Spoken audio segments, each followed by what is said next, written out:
Monday, September 25th.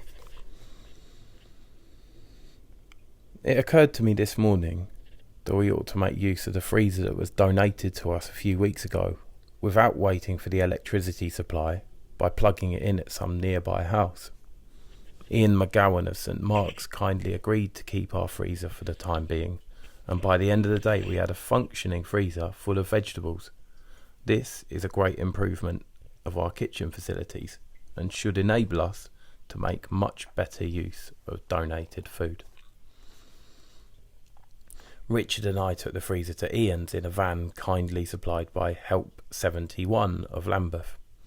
After we got there, the driver decided to go and get wheels from his depot to make it easier to move the freezer, and we spent almost an hour waiting for him. While we were waiting, Richard picked up a trash newspaper from the nearest dustbin and started flipping through the pages, ranting and raving at the pictures of topless women, the salacious stories and the reactionary editorials, until he hit on a sensational story about how newborn chicken were suffering and dying in large numbers in some small Spanish village after being sprayed with paint and sold to tourists as souvenirs. He then lashed out that these are hypocrites who cried scandal when little chicks were killed but saw nothing wrong in eating chicken, who went on about how cruel these uncivilized Spaniards were but kept silent about fox hunting in this country. And then he drifted into feminism, racism, the poll tax and other issues, exposing the rot of modern society with implacable logic. This was one of the most brilliant lectures Richard gave me so far. After coming back, we learnt that the Italians who came yesterday had been firmly requested to leave after one of them was found guilty of shitting in Craig and Pauline's room during the night.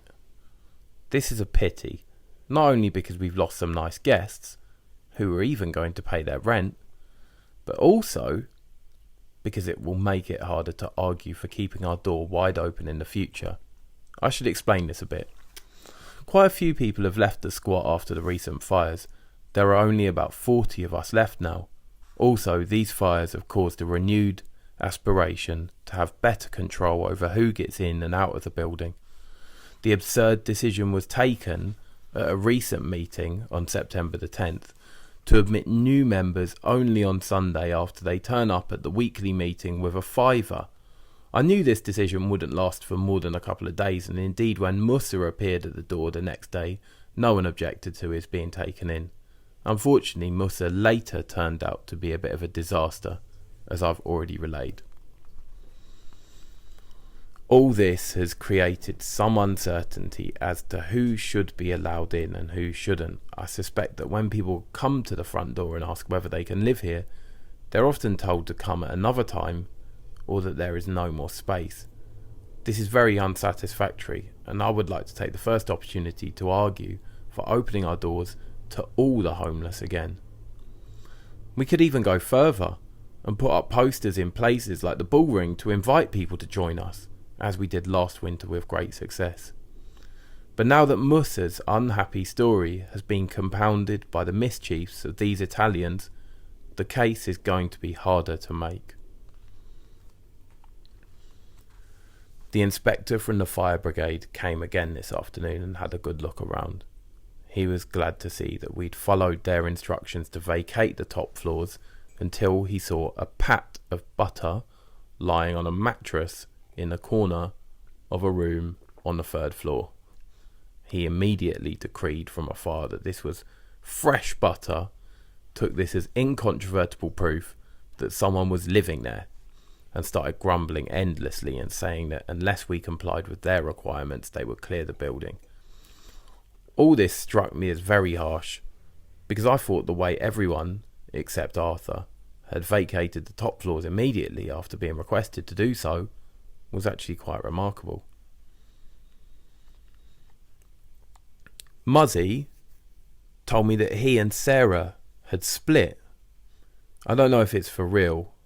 Often you hear this of some couple and the next day they're in love again. But there do seem to be widening cracks in their relationship. This makes me sad because I like both of them a lot.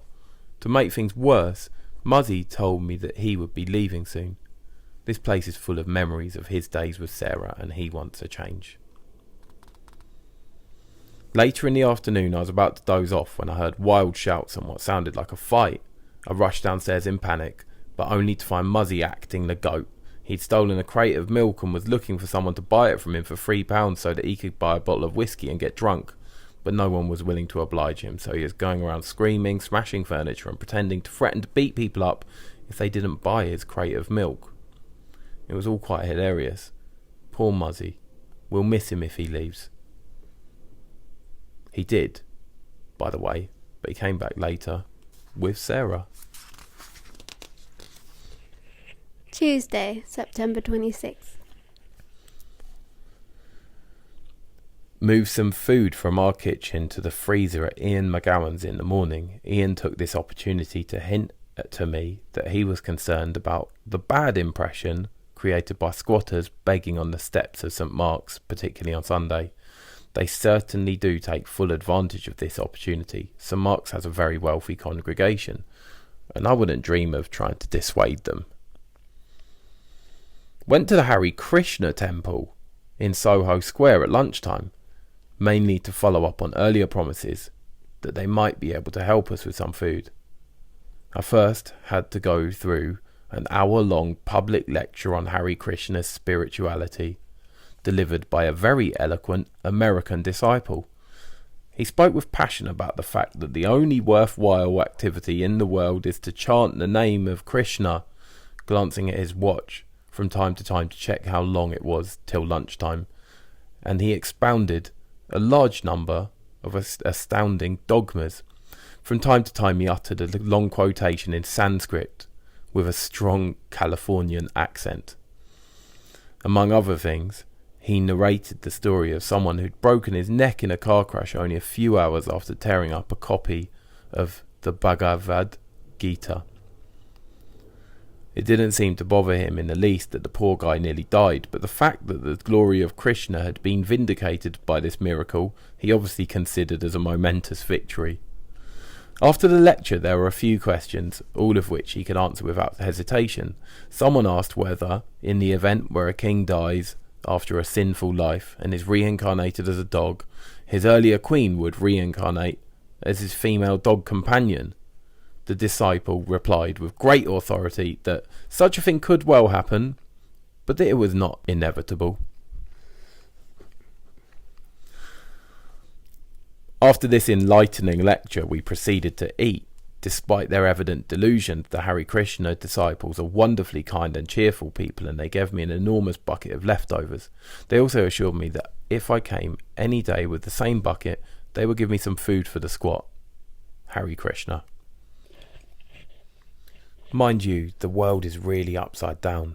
As I left the temple and walked back to Clapham Road with my bucket, I couldn't help thinking that there was more to learn about hospitality, about community, about poverty, about non-violence even, at number 1 Clapham Road, than there was either at St Mark's or in the Hare Krishna temple. Jesus is not in St Mark's on the altar. He is on the steps outside, begging with Pauline and Craig. In the evening, after a terrific vegetarian dinner, we went to the meeting of the Housing Committee of Lambeth Council.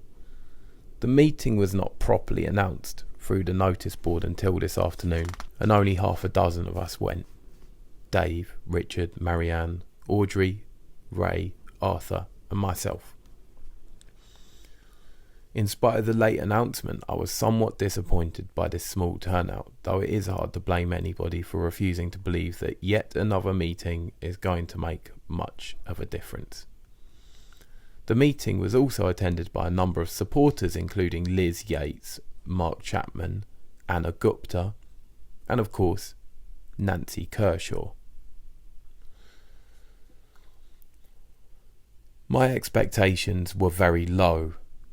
We knew that the council would regard a licence from the owner as a crucial condition for undertaking any kind of work in the building, and we had learnt from the owner's agent that such a licence was, in fact, very unlikely to be granted.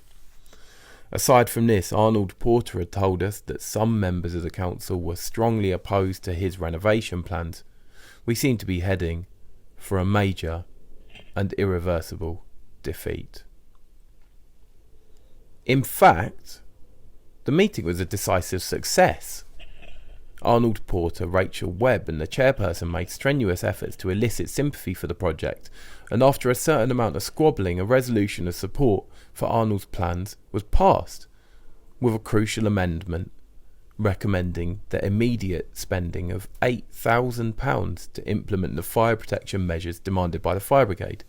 We all left the meeting feeling great. Eviction has been narrowly escaped. After the meeting, Anna Gupta drove Audrey and me to the Marylebone police station, where Audrey's boyfriend, Alfonso, has just been locked up. The poor guy was caught shoplifting at Harrods, trying to walk out with some bedding. Not a very clever thing to do, especially when you're Moroccan and without a passport. Audrey was worried silly that he might be deported, especially after Max told her that this was a certain outcome. She was hoping to get him released on bail, but the cops wanted £200 as a ransom, nor would they let her see him, so we went back without having made any progress. Dear Audrey, where shall I begin to talk about her? She's one of those little people who don't make much noise and haven't had a great place in this diary, but who are in a sense the real soul of our squat. People for whom our house is a God-sent refuge because they have nowhere to go and they can't face the life of the streets, who didn't leave after the fire, who attend all the weekly meetings but rarely speak at them, who often ask you for 50p but never fail to repay you the next day, who do their bit to help without seeking recognition for it, who arrange their rooms with love and keep them tidy, who don't mix with the crowd but cultivate some fine friendships, who live with us like sheep among wolves, always friendly, but keeping sufficient distance not to get into trouble. Take Donald, for instance. This man is a real pet. His room is wonderfully arranged and he spends most of his time in bed, half naked, reading or listening to the radio. He also spends a lot of time with his dear friend Derek, a fellow Scotsman who lives across the corridor. He drinks quite a lot, but always in his room, and I've never seen him becoming violent or quarrelsome as a result. Every day he dutifully mops a particular portion, always the same, of the corridor in which his room is situated, including the dog shit if necessary. He's been here for months and months and months. I'm equally fond of Audrey. She's the sort of person who you could really see as a happy mother, but who has visibly suffered a great deal and looks worried and tired most of the time, smokes a lot, and often lacks the enthusiasm to do anything. Once in a while, her happier self comes to the surface, and it's beautiful to see her laugh. She spent 7 years in Punjab with her former Sikh husband, and one thing she would really like to do is to cook chapatis for everyone in the squat. But unfortunately, we don't have a suitable pan. She's had to survive for the last 5 weeks without any social security payment. Now she's sick with fear that Alfonso might be deported within a few days. After coming back to Clapham Road around 10:30 p.m, I spent some time sipping tea and chatting with a few others in the so-called security room. This is the room by the side entrance door, where there's supposed to be someone 24 hours a day, and where those who are on a night duty sit and kill time. I haven't often been around in the late evening in the last few weeks, and perhaps this has given me a slightly too rosy picture of the community life. The evening is the hardest part of the day, when many people turn up drunk and tempers are easily lost. The fact that the building is plunged in darkness doesn't help either. During the couple of hours that I spent in the security room, the atmosphere kept changing. There were some very happy times with good discussions, the radio on, and even some singing. The best moment was when we gave Steve his birthday cake. Steve, who was quite drunk once again, was very happy, but the thought that this rare delicacy was going to be gobbled up within a few seconds by those who were assembled there was too much for him to bear. So he told us, with an obvious sense of shame, that he couldn't possibly give us a piece each, put one piece on the table for all of us to share, and walked away with the rest.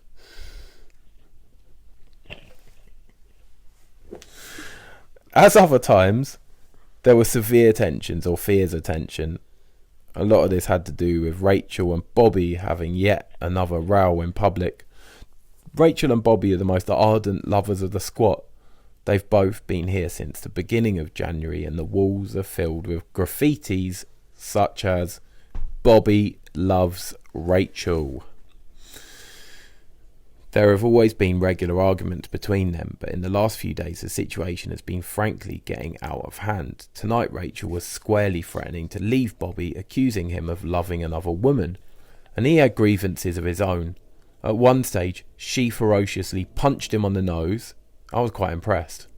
And driven mad by pain, he punched her back in the eye. These are sad scenes. But usually we survive them.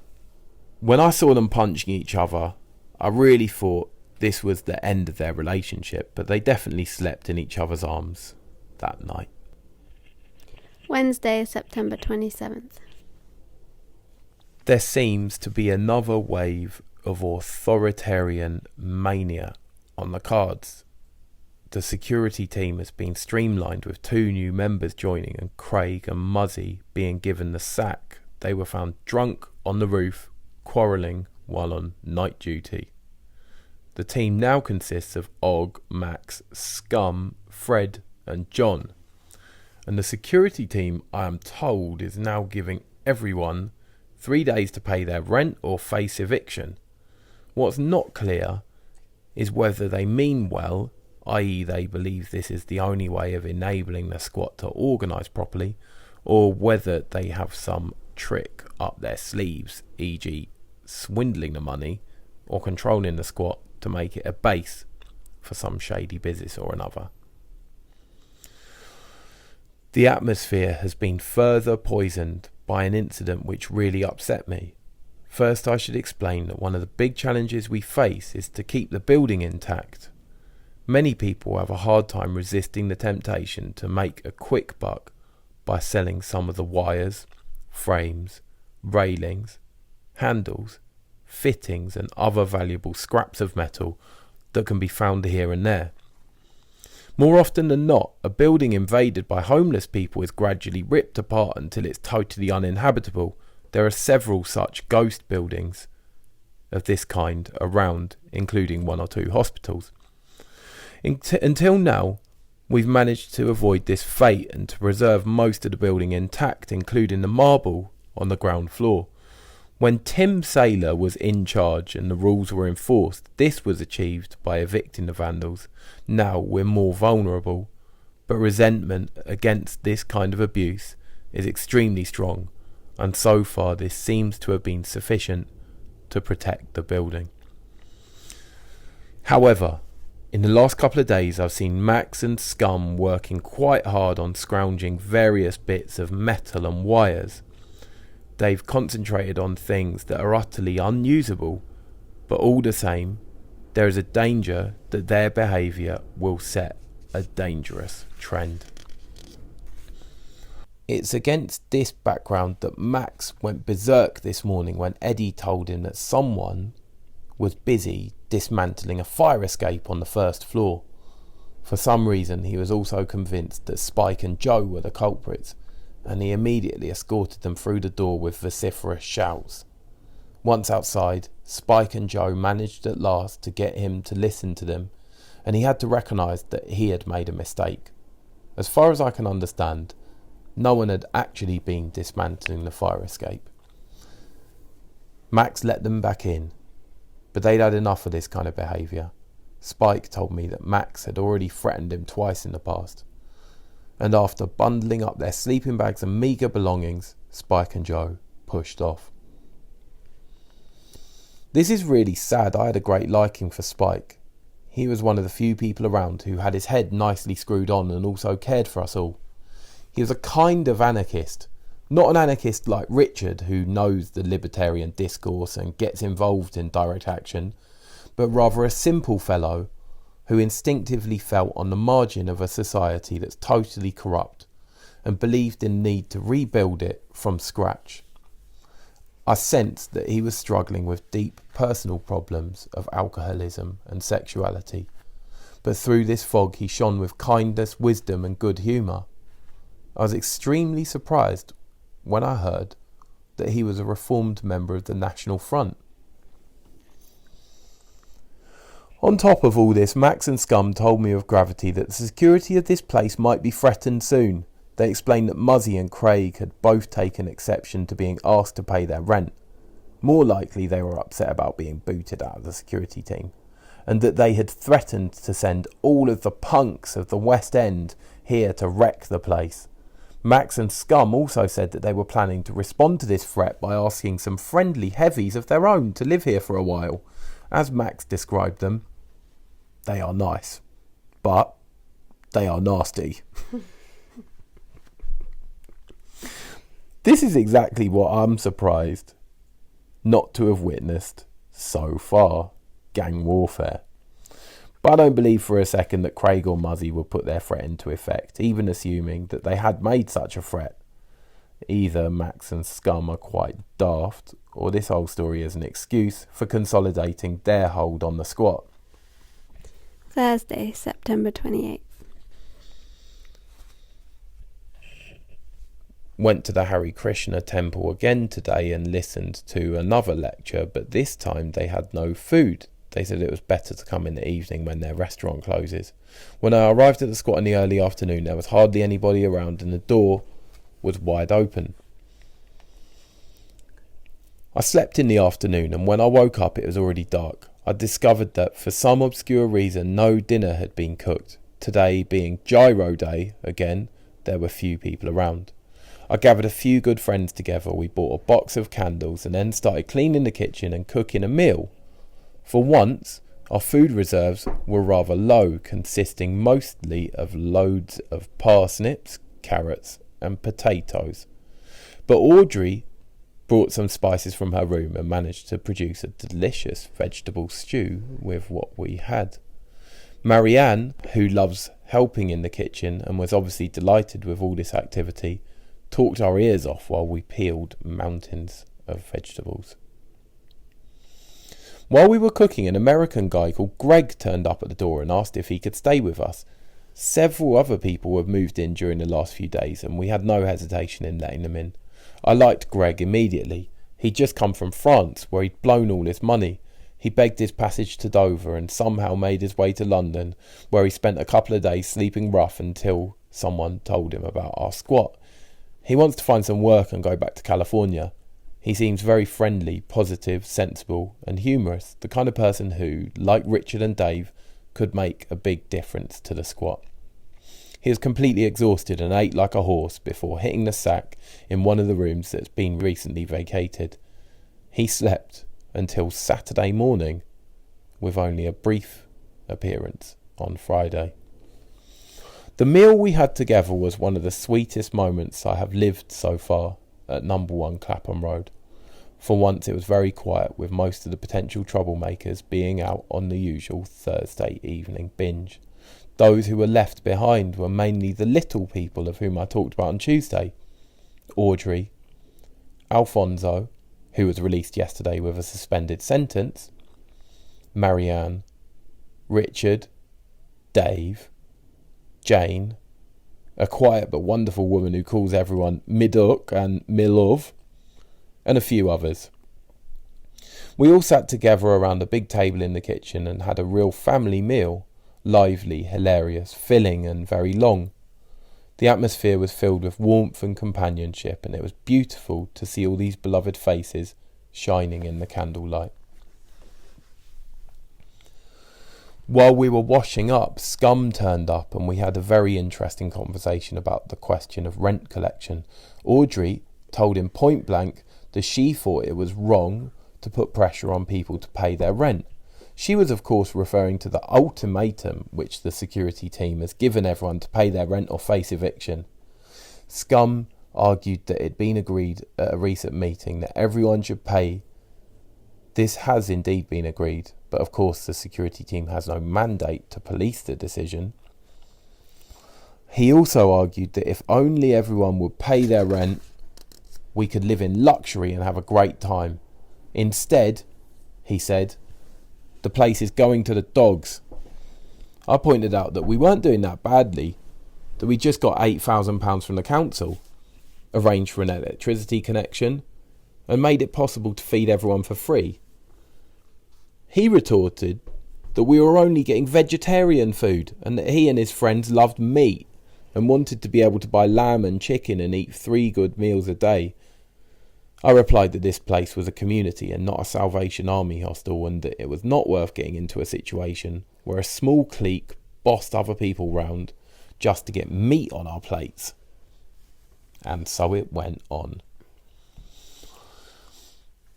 This is an old discussion. I have great respect for Scum, and I believe that he is sincere. Pity that he is so much under Max's thumb and that he emulates his macho attitudes.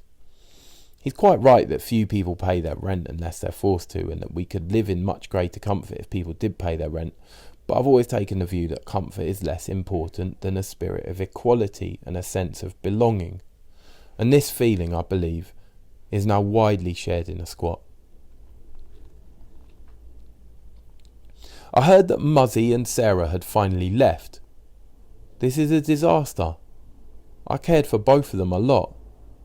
I clearly remember the time I last saw Sarah. I was in the kitchen and she was crossing the backyard in a beautiful blue skirt. Little did I know that I would never see her again. I can't stomach the way these people take off without so much as a goodbye to anybody. Friday, September 29th. Got up at 6 a.m. It was still dark, and as I was coming down, someone flashed a light at me. This was good old Eddie, who had just got up himself, and as he does every day at this time, to watch the door until people get up. He made some tea and then sat by the entrance door in a dignified posture, put his glasses on, and immersed himself in doing crosswords. In the afternoon, I collected a large bucket of leftovers and a whole bag of French bread from the cafe and hauled the lot back to the squat. I found Richard busying himself in the kitchen, scrubbing the floor, washing the dishes, and sorting the food. After replacing the padlock of the storeroom yesterday, the keys of the previous padlock were lost, I gave him one of the keys, and he's obviously taking his new responsibility extremely seriously. He has even started making carrot wine. Carrot wine? And pickling some vegetables. The kitchen is in excellent shape now. The freezer and the stores are full of food. Yesterday Richard turned up with a large quantity of uncooked rice that he had picked up outside an Indian restaurant, without being too sure whether it was meant to be used or not. Today Jeff brought several bags of donated apples and carrots. A new bottle of gas was bought with the little rent collected this week. Lots of pots and pans and cutlery were rescued from rooms on the top floors after their evacuation. There are always volunteers to cook and clean, and with Richard now at the helm, we should be in for a great time as far as eating is concerned. Meanwhile, Max and Scum are still working hard on ripping things off the building. This is beginning to worry me. On the other hand, Dave told me that many people would refuse to pay their rent under threat, and that the security team had decided to let Dave himself deal with the collection of rent after all. Goody. In the evening, I spent some time sitting in the security room with Mike, Ray, Greg, Marianne and a few others. As on Tuesday evening, we had a good laugh, but there were also tensions. Rachel and Bobby had another fight, but not a very vicious one. Marianne cried because someone had pinched her torch. She used to have a lock on her room but kept losing the keys. Pauline was depressed because the police had confiscated her little puppy while she was begging, on the grounds that she couldn't look after it properly. This is, of course, a load of balls, but to be fair to the cops, she was completely drunk when this happened. At one point, Marianne needed something to drink tea in, and she suddenly shot to her room through the pitch-dark corridors and staircases without even a candle and came back in no time with a mug. We all laughed heartily, seeing how this old woman now seemed to know every nook and cranny of the building by heart. And Mike, who hardly ever smiles, cheerfully exclaimed, "It's her home!" Saturday, September 30th. An amusing incident. It apparently happened in the afternoon. This is a second-hand account. I wasn't there when it happened. Bobby and a friend of his discovered that a bicycle had been chained to the railings outside the entrance door, and they decided to try to steal it. The cops turned up and they ran for cover inside the squat. The cops followed them, but Dave was at the door and stopped them from coming in. One of the cops put his foot in the doorway and Dave firmly told him that he was breaking the law. The chap, perplexed, exchanged a few words with a colleague through his walkie-talkie and then pulled his foot back. Dave then asked the cops if they would like to come in. He took them as far as the kitchen and invited them to have a look at the faces of those who were sitting there to see if they recognised the thief. Bobby wasn't hanging around, of course, and the cops had to walk out while Dave was being applauded. It's interesting that the thieves went for a bicycle belonging to an outsider. Richard's bicycle has been around unlocked for several weeks now and has been freely used by everybody without any attempt being made to steal it. In a place where there's so little respect for common property, it's amazing that some regard has been shown for this piece of unguarded private property. Generally, I think that the contrast between public vandalism and some consideration towards other people's private property within the squat is revealing. Most residents don't have locks on their doors, but theft and vandalism of individual rooms is relatively rare. The recent theft of Marianne's torch is an exception. When I came back in the evening after being out all day, Richard and Scum were having a heated argument. Richard had been on the top floor, I think, to look at his carrot wine, and Scum maintained that only the members of the security team were allowed on that floor. The official reason for this completely new decree is that the responsibility of enforcing the evacuation of the top floors required by the fire brigade naturally belongs to the security team. But the real reason, which everyone understands, is that the members of the security team are busying themselves on these two floors with the scrapping of metal. I think that Richard had the nerve to state this openly, and this is why Scum was so furious. He angrily challenged Richard to repeat that anyone was ripping off the building, even as the sounds of hammers and crowbars could be heard throughout the building. Later in the evening, I had a long chat with Dave about this, and he gave me a hair-raising account of the conspiracy that was brewing in our midst. According to Dave, the building has become the target of several gangs who are minting money by smuggling out scrap metal. The main gang is the security team, a mere cover for the metal scrapping business masterminded by Og. In addition, there are some outsiders, e.g. Ringo, who come and help themselves to scrap metal and give a cut to the security team. Anyone who stands in their way will have his or her face smashed. Within a couple of weeks, says Dave, the building will be a mere skeleton. Everything we are doing to improve this squat is pissing against the wind. I take Dave's account with a pinch of salt, and some of it, like the assertion that the security team has been offered no less than £40,000 for the complete set of fire escapes, seems frankly ludicrous. But the basic story makes a lot of sense. My first reaction was obviously one of profound depression.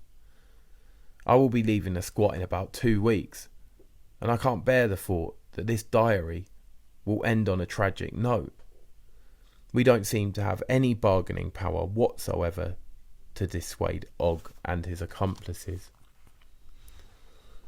On reflection, I think that we're going to survive this new trial. One hope is that some infighting will develop within Og's gang. It wouldn't be so surprising if this happened. I can also easily see Og buggering off with the money at some stage. My greater hope is that deep inside Max and Scum care for the squat. I feel less confident about Og, who sometimes strikes me as a plain crook. Both of them have been here for a long time, and while they have caused quite a few sorry incidents, they are also, in their own way, active and sociable members of the community. The charitable interpretation of what they're doing is that, since the top floors are going to be secured, one might as well strip them off before abandoning them, especially if Og himself is about to do it anyway. Of course, if they were completely loyal to the squat, they would put the money in the common account. But this would be asking for a great deal of integrity, and they could also advance the excuse that it takes a lot of work to salvage all this metal. The real test is whether they're going to do anything which disrupts life on the ground and first floors. The best strategy would probably be to talk to Og, Max and Scum and try to persuade them not to touch those floors.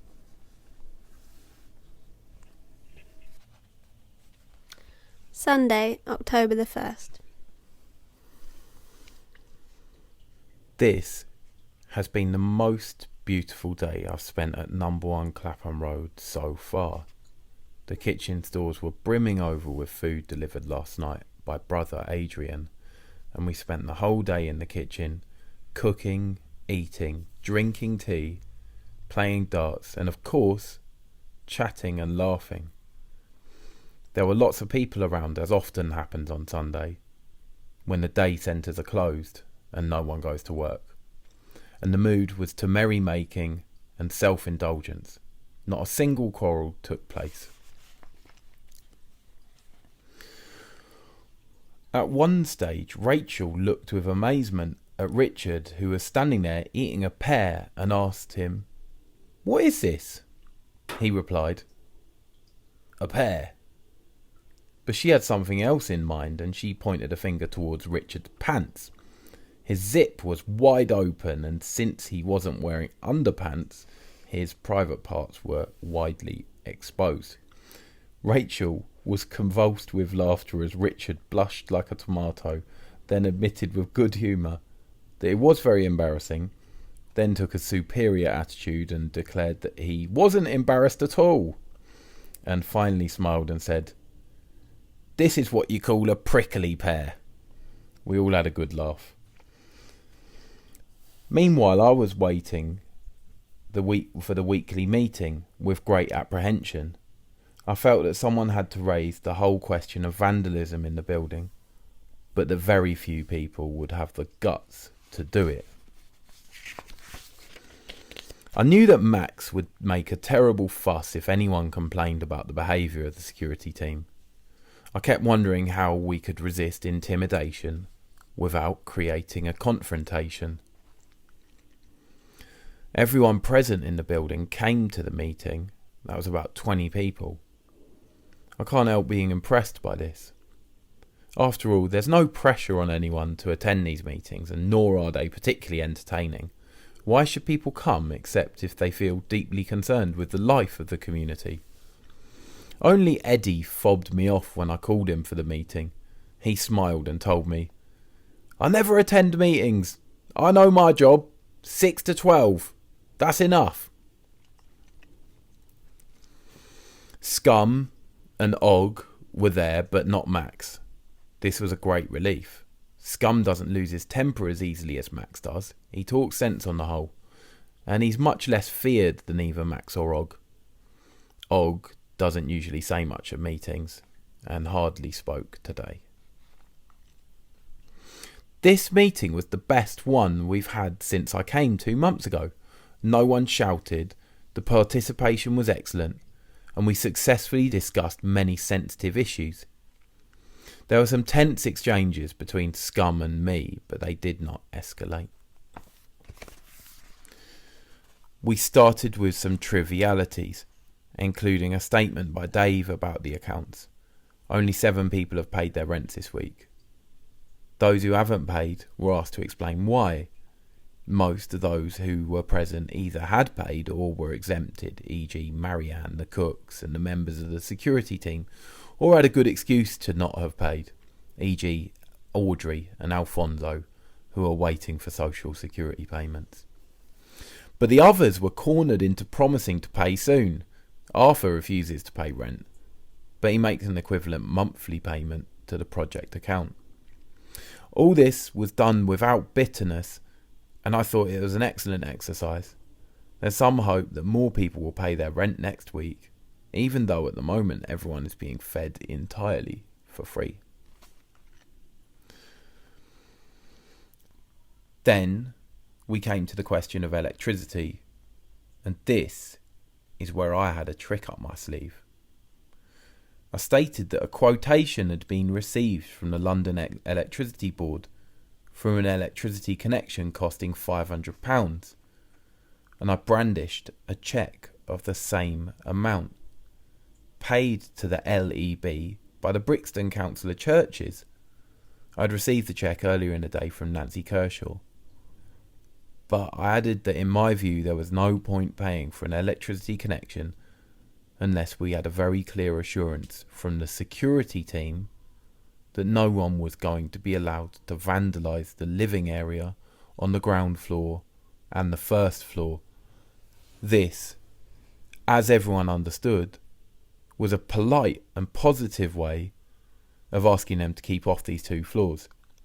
Og and Scum immediately agreed, and they seemed to mean it. All this is, in a way, a defeat, since it amounts to an implicit acceptance of what they're doing to the other floors, but that battle we have already lost. The more important thing is that the survival of the squat no longer seems threatened, and that a possibly violent clash has been averted. Other matters that were discussed included clarifications about the recently declared intention of the owner to sell the building, a proposal to lower the rent, given that we now get a large amount of free food, the case for installing a bell on the door, the recent provision by Lambeth Council of special buckets to be used as toilets, and so on. I suggested that we should transform the currently unused common room on the ground floor into a dormitory and invite the people of the ball ring to join us. There was a lively discussion about this, with Scum strongly opposing the proposal and arguing that we had enough problems with the limited number of people already living here, that we needed the common room to put the TV when we get the electricity, that a dormitory breeds a hostile mentality, etc. The discussion drifted to other things before we got round to voting on this issue. About a month later, after I had left the squat, one of the larger rooms on the first floor was transformed into a beautiful dormitory. After the meeting, which was held in the kitchen, we had a relaxed and friendly meal. I even noticed that Arthur, for once, ate with us. Not only that, after the meal he fetched some cocoa from his room and made an enormous pot of hot chocolate for everybody. Monday, October the 2nd. Out most of the day, but life seems to go peacefully at number 1 Clapham Road. So does the scrap metal racket. Tuesday, October the 3rd. I came back to the squat at dawn after a night's work. This is the sweet time of the day when Eddie and I have a private cup of tea, he preparing to start the gate duty and me preparing to go to bed. Suddenly, gazing through the vanishing darkness outside the kitchen window, we saw 2 silhouettes silently going up the fire escapes. We immediately recognised Fred and Og. Fred has recently been recruited into the security team and has also jumped on the metal scrapping bandwagon. Pretending ignorance, I asked Eddie, "What is this?" He replied, "I don't know, and I don't want to know." I said, "I want to know." But taking a serious tone for once, Eddie warned me, Keep out of this, son. There is such a thing as violence.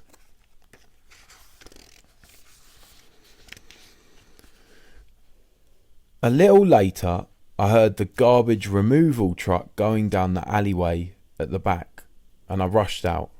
I had a chat with the fellows who pick up the garbage. They explained that all we have to do to get our garbage removed is to put the skips outside the backyard every Monday and Thursday evening.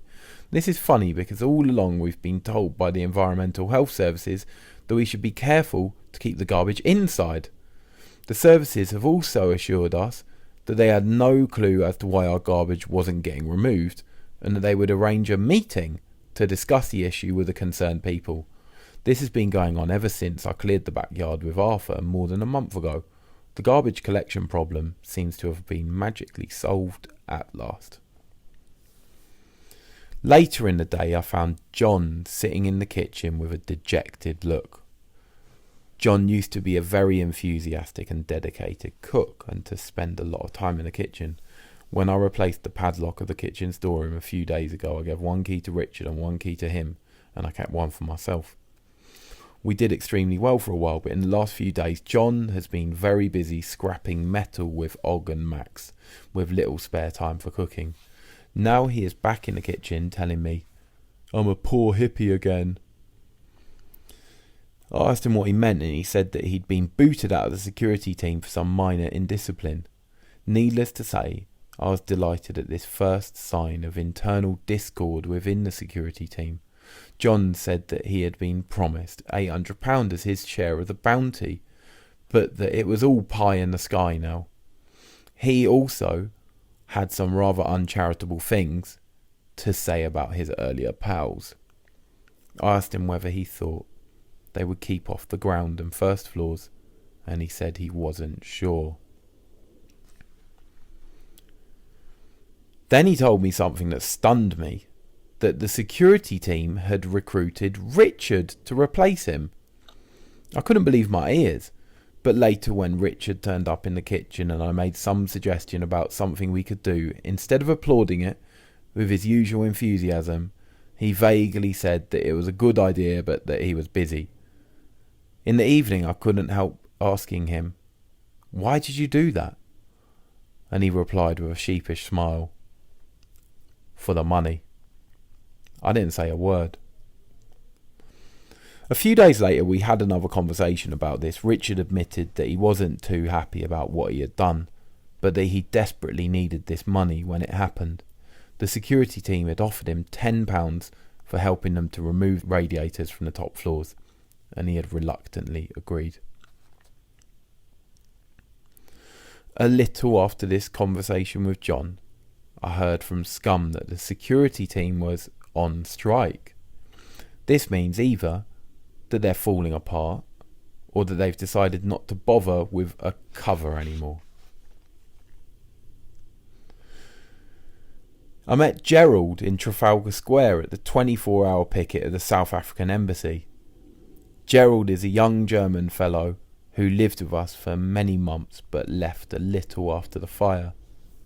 I had a long chat with him about why he had left. Aside from the fire risk, he was very resentful of recent acts of intimidation by Max and others. He was very scared of Max in particular. He said that Max was friendly towards him, but that he kept prudently aloof and would never dare to criticise Max openly. He was there a few months ago when Max savagely beat up someone who had strayed. This happened in the kitchen during the night. And this incident obviously made a traumatic impression on him. Gerald initially had great hesitations in telling me all this and said that there were only a few people, including Arthur, to whom he dared to confide openly. All this is very annoying, from Eddie to Gerald, and including Dave, who takes care never to antagonise the bully boys. Everyone seems increasingly scared of this mafia. We're in danger of ending up in a situation where a small minority quietly terrorises the rest and pulls all the strings behind the scenes without tolerating the slightest criticism. In the afternoon, I went to a meeting of Unleash, UNLEASH, which stands for the Ecumenical Action for the Single Homeless, or something like that.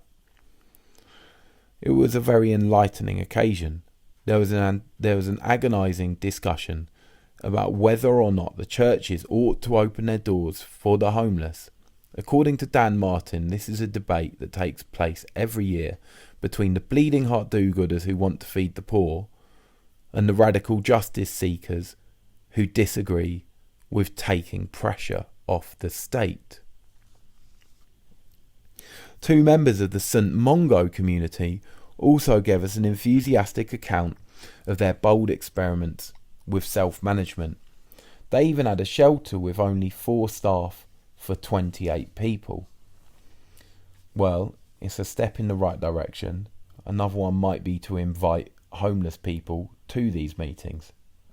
And I really don't want to say that our own project is a model. It's more like a utopia.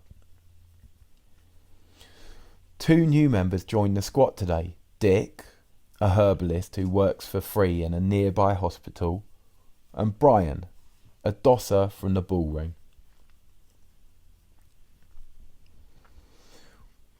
Once again, we had a great time cooking and eating in the evening. John was back in business and cooked a brilliant vegetable curry. We had another community meal by candlelight, and guess what? Max was with us. He was sitting next to me in a very gay mood and did his best to entertain Marianne while eating his vegetable curry with an enormous kitchen knife. We're out of spoons.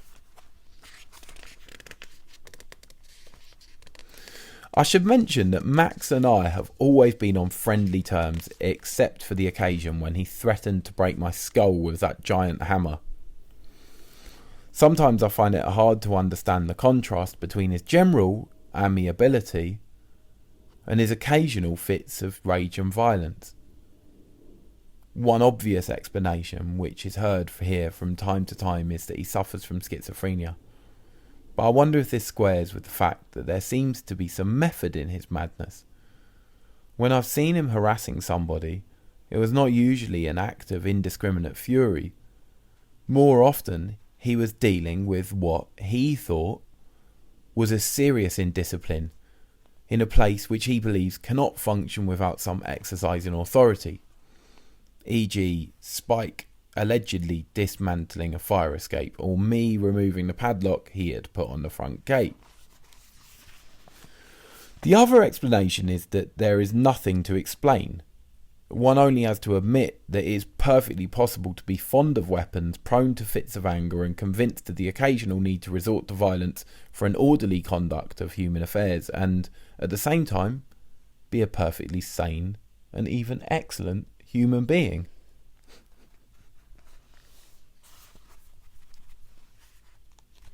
Wednesday, October the 4th.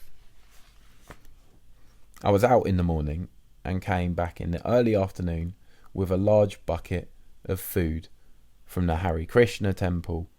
I don't feel obliged to listen to their lectures anymore. I just go and collect food, and they seem very happy with that. Everything was quiet and tidy. Max was busy repairing the brakes of Richard's bicycle. This intrigued me, and I wondered whether Richard had sold his bicycle to Max.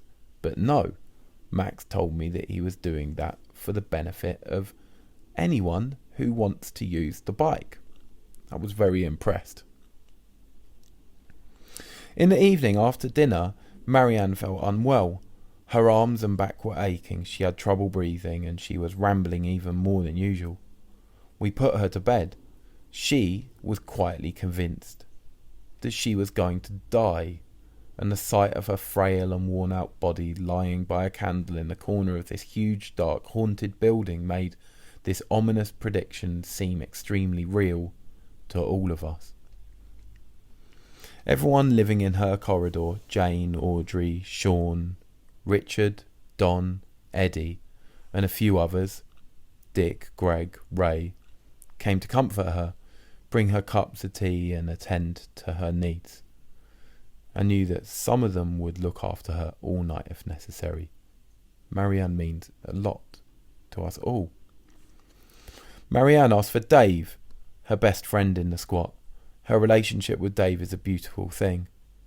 Ever since I came here, I've seen Dave taking care of Marianne as if she were his own mother. Her rambling often drives him mad, and they regularly fall out of each other, but they love each other all the same. I've often seen Marianne crying on Dave's shoulder, and also the reverse, after Dave's belongings were destroyed in the fire. Dave was at St Mark's and we hurried to fetch him. After he arrived, Marianne started asking for a Catholic priest. She refused to go to hospital and didn't want us to call a doctor. Dave went back to St Mark's and returned a little later with Ian McGowan and a born-again preacher who was thought good enough to play the role of a priest.